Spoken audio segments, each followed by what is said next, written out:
Hello and welcome to Power to the People with me, Graeme Pryce. Well, here we are. I've just checked and this is the 29th 5 Reasons video I've made now. 29 ridiculous right-wing whinge bags, wankers and all-round shit stains that infest our lives, our media streams and our daily viewing habits. And there's many more to come. I think we both know that in this day and age, I won't be running out anytime soon. I do enjoy seeing the results come in when I do a poll on my community page to decide who was next, but I was a little bit surprised at the results of the last one. Obviously, I'm prepared to eviscerate any of the obvious goblins of right-wing gaslighting that I put on the list, but I do have my preferences sometimes. Some of them are just more fun to do than others, we say.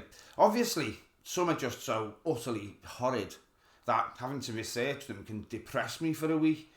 Kemi Badenoch being the obvious example there. Writing about Ian Duncan Smith wasn't much fun either, but sometimes they're good fun to write. Robert Jenrick won the poll when I expected it to be somebody else this time. I do get a surprise occasionally.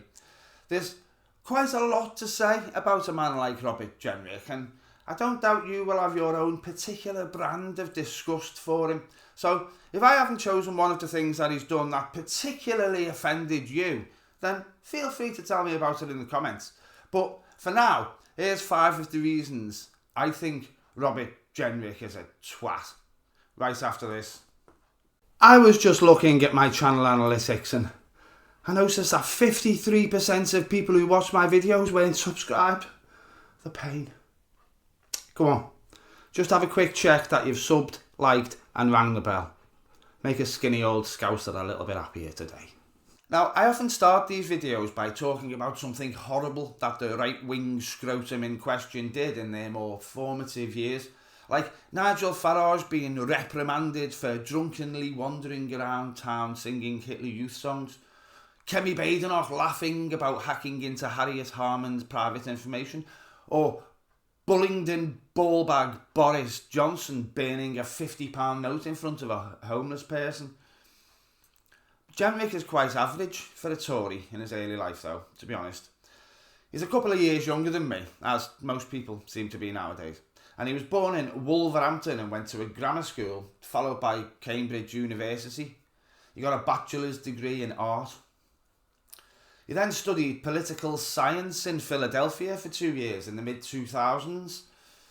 That's interesting considering his apparent appreciation of American far-right populism, isn't it? He then completely changed direction and studied law, eventually becoming a solicitor for a firm that works in London and Moscow. He had a little stint of being head auctioneer at Christie's, which is a bit odd, but not that surprising, really. And then he must have noticed the impending defeat of the Labour Party under Gordon Brown as we approached the 2010 election, and he decided there was money to be made in being a professional twat, or a Conservative politician, as they're more often known. Thing is, poor Rob the Knob has bounced around all sorts of departments for years and never really seems to settle anywhere. He's currently Shadow Secretary of State for Justice and Shadow Lord Chancellor. He's been Minister of State for Immigration, Secretary of State for Housing, Communities and Local Government. We'll talk about that one next. Exchequer Secretary to the Treasury and Minister of State for Health. He was also a Parliamentary Private Secretary to Esther McVey, Michael Gove and Liz Truss at one point. And also Amber Rudd. Shows how long he's been around. Along with also being Exchequer Secretary to the Treasury under Philip Hammond when he was Chancellor a few years earlier. Maybe this is more an indictment on the way the Tory party operated than the man himself, but I find it very hard to believe that one man with a bit of experience in law and banging a gavel could be qualified for all of those jobs. It's almost as if the Tories just spent years juggling the same evil bastards around in different positions so they could keep the gravy train rolling, isn't it? I think we're at the point where anybody who doesn't spend all day licking lead paint off the walls knows there are very few honest Tories. We were continually bombarded with scandal after scandal for the whole time they were in office, especially the last few years.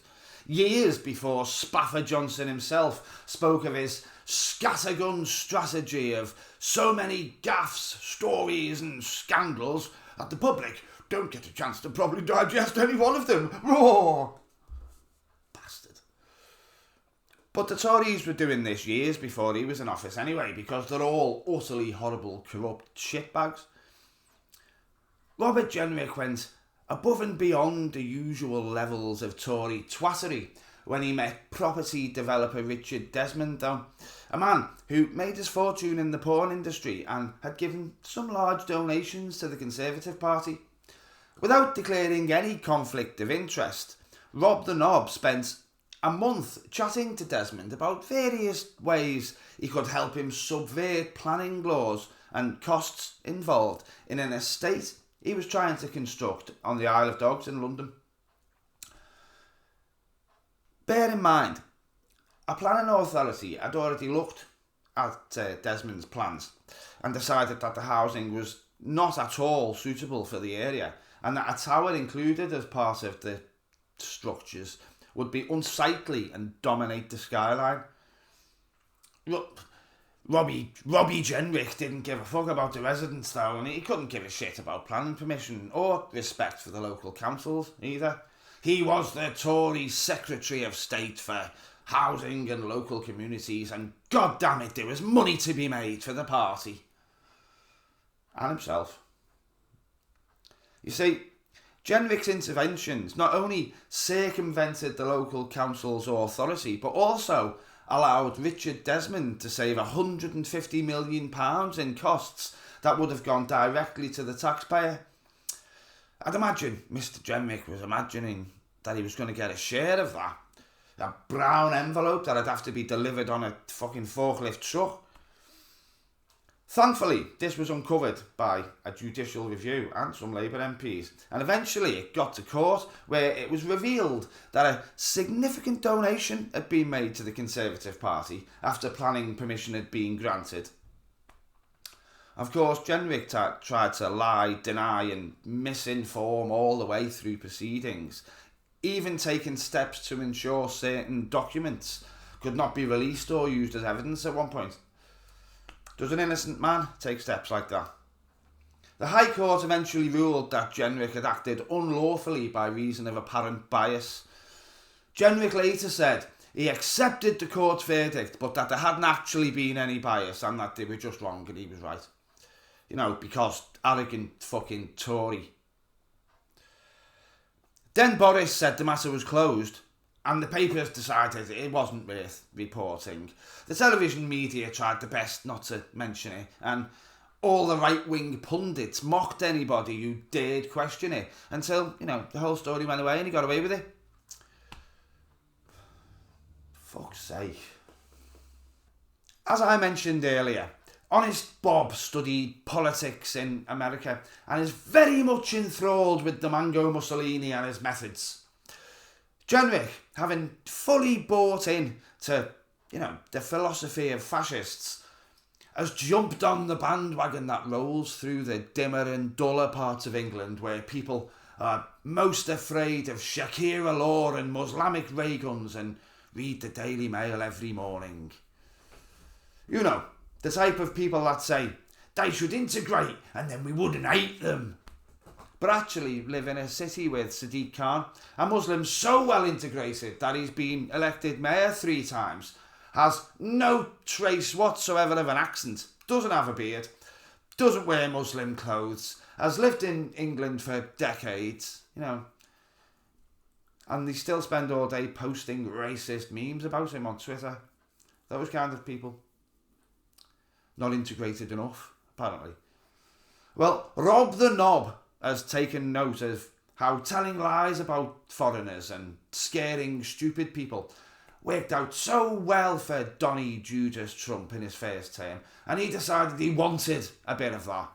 He then managed to get himself into another position he was completely unqualified for, and brought his usual brand of disrespectful, merciless lack of empathy to that position as well when he became Minister of State for Immigration.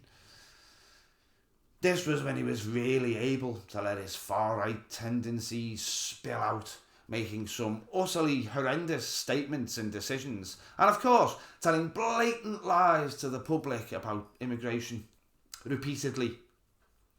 In 2023 he said that immigrants should be housed in the most basic accommodation possible, including disused army bases and container ships, to save money and dissuade them from coming to the UK. That's pretty heartless, but some would suggest that that's reasonable.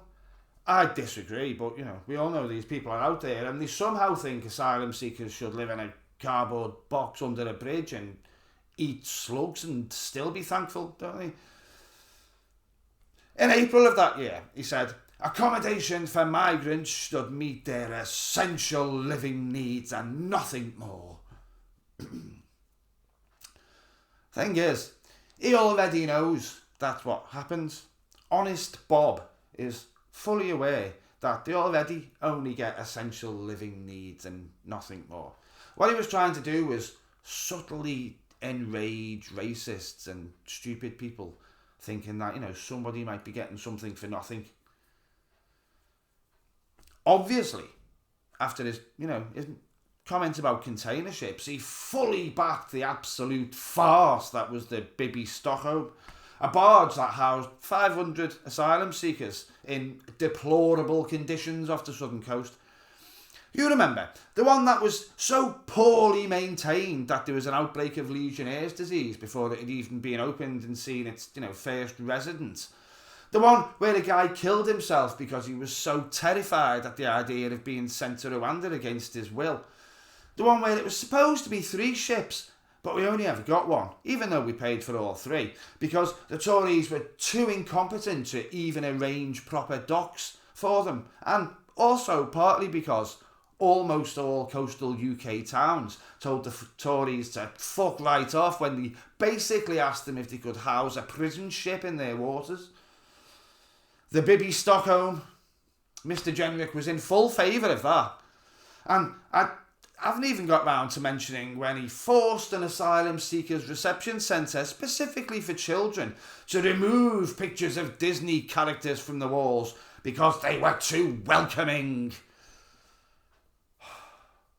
Do you know, I haven't said it for a while, but I think this warrants it. Even Nadine fucking Dorries couldn't make that one up. There is no better way to demonstrate and illustrate the sheer, relentless, unending twattery of the Conservative Party than to have a look at their voting records. I accept that it's a very black and white reference point and it doesn't give the nuance that would be evident if you actually asked these treacherous shitehawks why they vote the way they do. But have a listen to this anyway. Robert Jenrick voted 16 times to restrict the ability of unions to hold strikes. I'd imagine this was during the various times the Tories were trying to convince the public to hate doctors, junior doctors, consultants, nurses, teachers, train drivers, and any manner of other public servants that had dared to ask for better working conditions or a fair wage increase. He consistently voted for reducing government funding to all councils across the board at every opportunity, and always against increasing windfall taxes on oil and gas companies. Obviously, the Tories seem to think there should just be no welfare net whatsoever, don't they? And that undeserving people should just be homeless and starving. He also consistently voted against measures to improve air and water quality, though. So he doesn't only think we deserve to be poor and starving, he thinks we deserve to live in shit and filth as well. And breathe smog too, apparently. He voted 3 times for mass surveillance of the public's internet communications as well. So he doesn't think you deserve any privacy either. He's only voted twice against measures to improve equality and human rights, which is unusual for a Tory. And he's voted just once against measures to improve equality for people in the LGBTQ community. So that's quite surprising. Though, he's got some other interesting views on human rights that we'll talk about in a minute. Of course, I always think the most telling section of any Tory MP's voting record is how they voted on welfare and benefits. Because this gives you an idea of how they feel about the rights and the lives of the poorest and most vulnerable people in society. Mr. Jenrick has voted 6 times against paying higher benefits to people with incurable conditions that prevent them from ever being able to work. He wants them to be poorer. And he's voted repeatedly for raising the pension age to even higher than it is now. And 12 times, I haven't even got enough fingers for that, 12 times to reduce welfare overall. So everybody who is now, considered poor, he thinks they should be poorer. And that's how we should progress forward with society. It seems Mr. Jenrick has got a quite insistent and frantic bee in his Savile Row bonnet about the UK leaving the European Court of Human Rights. So much so that he now mentions it at pretty much every speaking engagement he does. He posts continual inaccurate misinformation about it on his Twitter feed daily, and he brings it up whenever he's invited onto GBBs or Talk TV to tell lies about immigration to their viewers. Seems an odd thing for a man of the people to be obsessed with, doesn't it? Well, as we've seen, he's not a man of the people. He's a greasy little knobhead who's wormed his way up through the Conservative Party by always having an eye on which populist propaganda trick to pull next and performatively please some racists, flag-shaggers and gaslit gullible goons. He claims that we should leave the ECHR because it stops us returning migrants, which is utter bullshit because since Labour took office they've returned nearly 20,000 illegal immigrants already. So, sorry Bob, that claim has got more holes in it than a dinghy full of Syrian refugees or a Tory manifesto. Now, there are significant other changes that any future right-wing or far-right government would be able to make if they weren't constrained by the ECHR or common decency. You see, honest Bob thinks lots of other kind of people apart from illegal immigrants have too many rights. I didn't go too heavily into it for the sake of succinctity, but his voting record suggests that he thinks a lot of people have too many rights.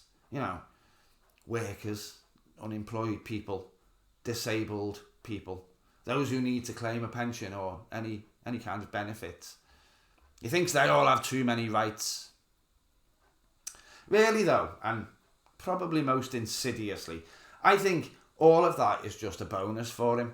What is really happening is that he's watched his right-wing party be defeated and seen a lot of his most right-wingiest of Tory comrades lose their votes to even further right and far more stupid people. He certainly can't go to the left, can he? The very thought of it probably sends him running to the bathroom with a box of Kleenex and a picture of Maggie Thatcher to affirm his conservative values. And Kemi Badenoch has stolen some of his thunder with the right by defeating him in the leadership contest. So what is a far-right populism pursuing pile of pure shite like him to do? Well, he's noticed that the Reform voters are mostly very gullible and mostly quite racist. They also mostly voted for Brexit, so they're stupid enough to be triggered by just hearing the word Europe and indoctrinated enough with right-wing bullshit to actually be convinced that some people have too many rights, aren't they?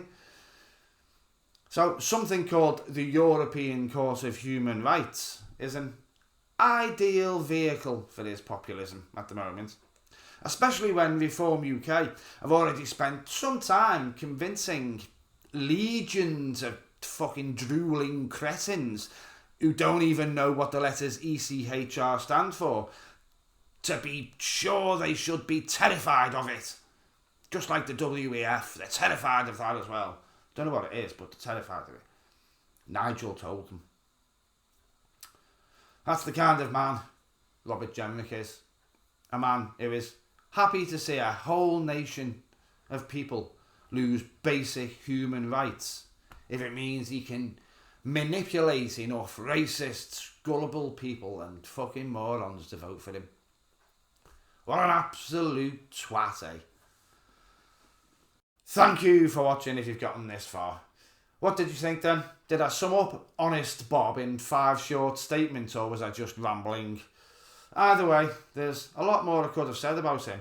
He truly is an absolutely arrogant, deplorable, disrespectful, disgusting shitbag of a man who represents the very worst of the Conservative Party. And that's saying something when you consider the rest of them. I think this video has gone on long enough, so I'll wrap it up, but not before I say a special thank you to Kevin Tilley, who has been a patron for absolutely ages and very rarely comments, but just quietly supports the channel. Thank you, sir. It's truly appreciated. I'll have to start putting shout outs in some of my other videos as well, because there's loads that I still haven't gotten round to, but I do appreciate every bit of support. Speaking of which, if you'd like to make a donation to the continuation of my decimation of various Tory infestations of our political landscape, then you'll find the links to PayPal, Patreon and the Buy Me a Coffee page joyously rebelling in the descriptions box below. And as always, the join button for memberships is below as well. Now, of course, that isn't all I have to say. Not about a man like Robert Jenrick anyway. But it is as much of what I've got to say as I'm going to say today. Ta-ra-la.